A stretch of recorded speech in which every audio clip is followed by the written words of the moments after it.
Going on, everyone? It's Rando. I'm back with another one.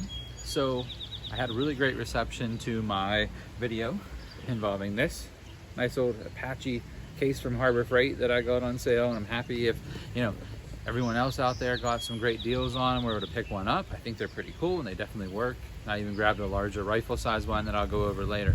I had a bunch of comments kind of highlighting some tips that people did to make these stand the test of time, or at least be able to hold up better over time.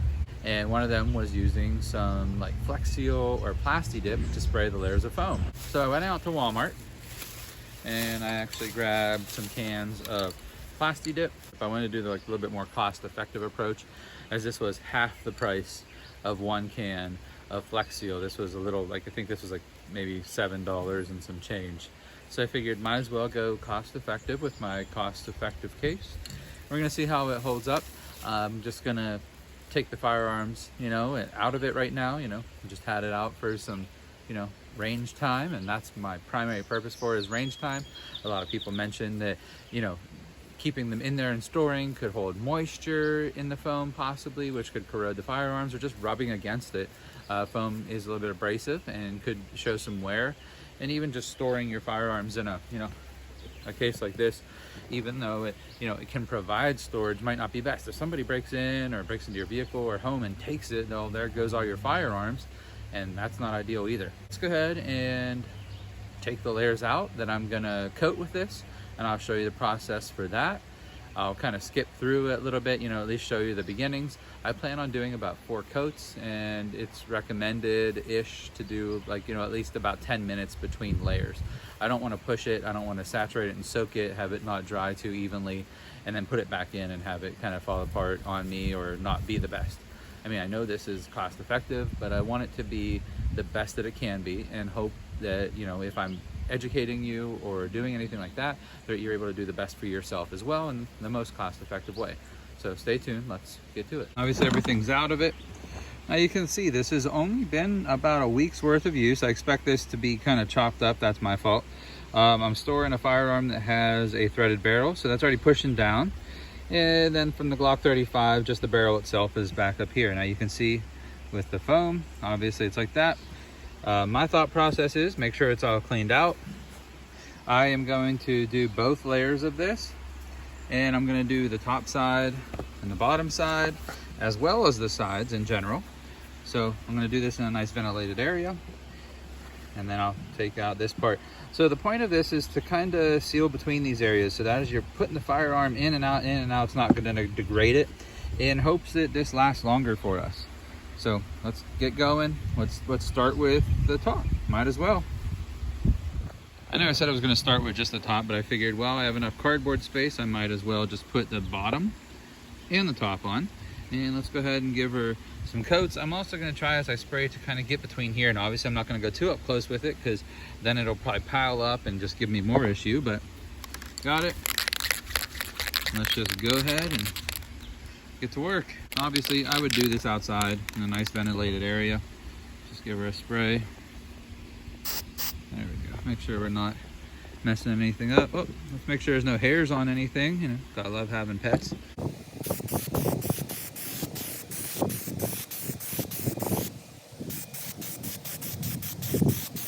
Just trying to go back and forth, nice and even. Stop being too close.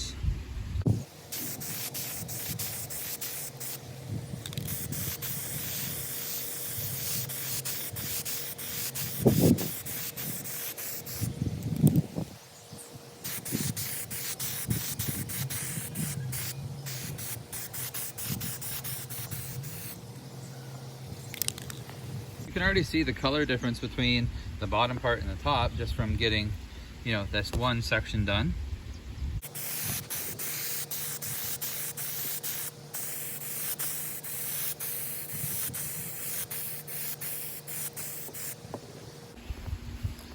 Another reason I went with the Plasti Dip versus the Flex Seal is it actually does say right on the back of the Plasti Dip here about how it coat seals and protects everything, and fabrics was included in there. Now I know foam isn't a fabric, but to me it's porous, and I can think of fabric absorbing. So if it's made and can handle something like that, I think that foam would be pretty good.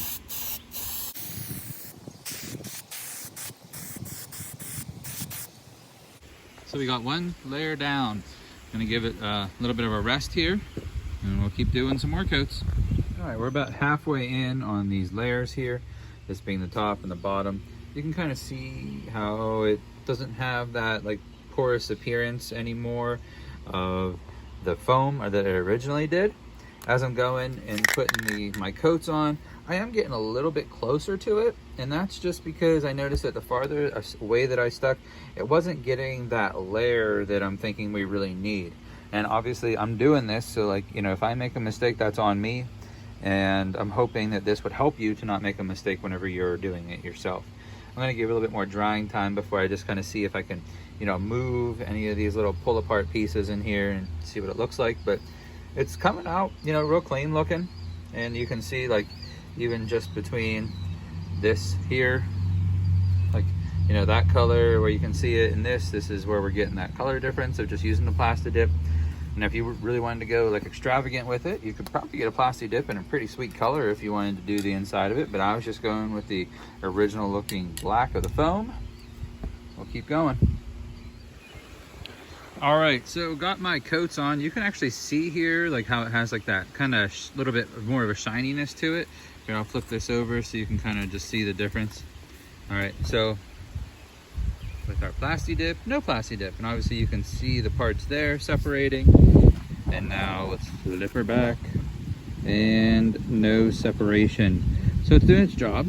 And I actually went through like one whole can coating it, and here's the second can, and I'm gonna flip everything over. I'm gonna repeat the process. It took me, you know, like kind of giving about 10 minutes between nice thick coats, even coats, trying to make it even. You know, about like 40 minutes or so to do that. It's getting darker out. I'm gonna get this finished. I'm gonna let it dry overnight. Try to give it about 12 hours of complete drying time.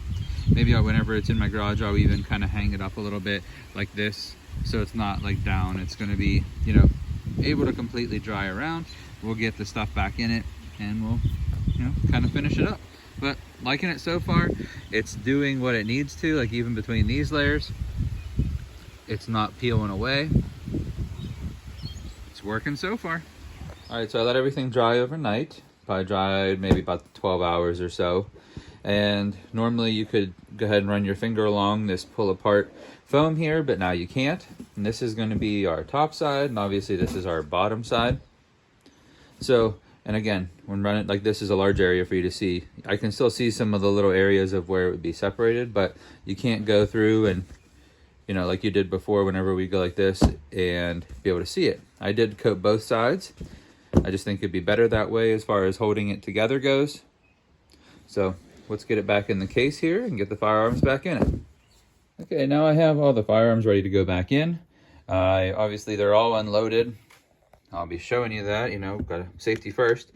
So this little valve here, a nice viewer pointed out this is for flying, you know, to ensure that there's no pressure. My thought was if you tighten it in the whole way, it also kind of aids in the waterproofing of it and make sure we're not getting any, you know, water in there in case it gets soaked or drenched somehow. Let's throw layer one back in here. It feels like a little bit stiffer than what it was, you know, going in, but that's obviously because I got that nice, like, you know, multiple layer of plasti dip on here. It's in just the way we need it to. And let's go ahead and throw our top layer back in. All right, overall, you know, fits good. And I'll kind of real quick explain the firearms to you, because I know I didn't do that last time. I just kind of showed the picture of them in there, but I'll at least say what they are real quick so everyone knows. So just gonna throw the ones that I had back in here for the various firearms. It's not like they're going in any different or anything like that, but at least I know they're the spots are there. So it goes in real nice. And obviously I tried to spray down in like the inside the holes themselves as I was going along.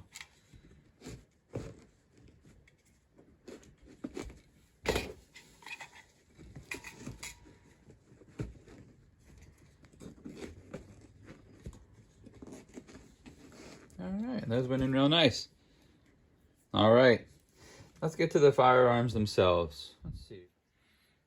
All right, now that we got all the mags in, let's go ahead and get the firearms in here how they should go. The only thing that I would say I might do differently is, or not even differently, I would still do the plasti dip. It turned out great.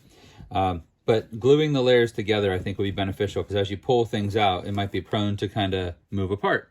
So that's the only suggestion I would have. All right, let's start by getting the firearms back in. I'll tell you what they are real quick. We got the SIG X Macro Tac Ops. Enjoy this one. It's fun to play around with and shoot. Of course, we got our Microtech knockoff. I know, cheap, cost effective, but it gets the job done as far as just being able to cut stuff if I'm out at the range, cut a piece of rope, twine, or whatever. It works. I know I had some people ask about it. It's not the real deal. I didn't pay too much for it. But let's get it in its nice little spot here. Moving down the line, let's go down to our PSA micro dagger. This is the frame with the aim surplus slide and ported barrel. Enjoy firing this one as well. Let's go with the PSA full firearm. This is their frame and their slide with its comped. Really enjoy this one as well. Nice comfortable carry gun. Let's go to the PSA. This is their full-size dagger frame. And then I have made it up here an aim surplus slide and then the PSA barrel. Enjoy this firearm too. It's fun to take to the range and throw a suppressor on. But this is where in the foam here I was seeing like kind of holding an impression. And let's just see if over time, you know, maybe this holds up for us. Next up, I got this one. I can't forget about this beauty here. We have like my favorite frame out there. This is the Grit Grips. This is their FDE color. Made it up with a PSA slide. Just overall really great firearm. Enjoy that one as well. Get that. I'm noticing that as I put these in, there's definitely a little bit more grip to it, like as I'm, you know, going down into the holes. I mean, I'm sure that's from the plasti dip itself. I will say this though, so all of these surfaces could be considered abrasive. I mean, if you ever buffed a vehicle or anything like that, you probably have used foam pads. So obviously foam itself is an abrasive material and can definitely cause some unnecessary wear on your firearm. So if you're taking in and out and in and out, I wouldn't doubt if this might cause a little bit of wear, cause some breakdown in general, just rubbing if you're storing in here and moving around frequently. For my purposes, these cases are just intended for travel. And of course, next up, got the full Grit Grips firearm, frame and slide.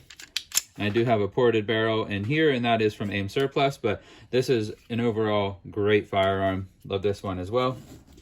And then last but not least, one of my all-time favorites that I'm really happy I picked up, and this is the good old Glock 35 and 40. So we'll get this one back in here as well. All right. Everything fitting really nicely, just as it did before. Looks good, you know what I mean? I'm all about looks here. And if you haven't noticed in the background, I do have the full-size Apache 9800 case that we'll be getting to next. Just trying to decide what firearms I actually want to put in there. And since I'm going to, you know, pull the foam, and I am going to plasti dip it just to match this as well, I need to really figure out what I want in there. Do I want one firearm? Do I want two firearms? Do I want spots for mags? So, you know, stay tuned for that next. All right, now I'm really pleased with how it turned out. You can't see the spacing with the pluck apart foam anymore as far as running your finger down through it. It's holding everything nicely. Overall, super pleased. Can't ask for more, especially doing it cost effectively. Thanks for sticking with me while I went through the process of spraying some plasti dip on there. I elected plasti dip over the Flex Seal mainly because of price. For 1 can of Flex Seal was double the price of 1 can of the plasti dip, and it only gave you a few more ounces. Probably need about at least 1.5 cans to maybe 2 cans of plasti dip to do it properly and coat everything very well. So I'm all about being cost effective, and thanks for all the comments suggesting that, and I wanted to do it, and I wanted to share the process of it, just so everyone has at least some education, knows that it's possible. I think that the Apache cases are, you know, are a great budget option. I know that there's other cases out there that are a lot more expensive, more well-known, probably more robust, and have the ability to have, you know, like have interchangeable foams and stuff like that, and really be suited for needs. But on a budget, these are working, and I'm going to keep getting them. Obviously, you saw I have the larger case for rifles that I'm going to get into in another video. But ultimately, I'm really happy. And I just want to say thanks for watching, everyone. And as always, be safe, be kind. God bless everyone. I'll catch you next time.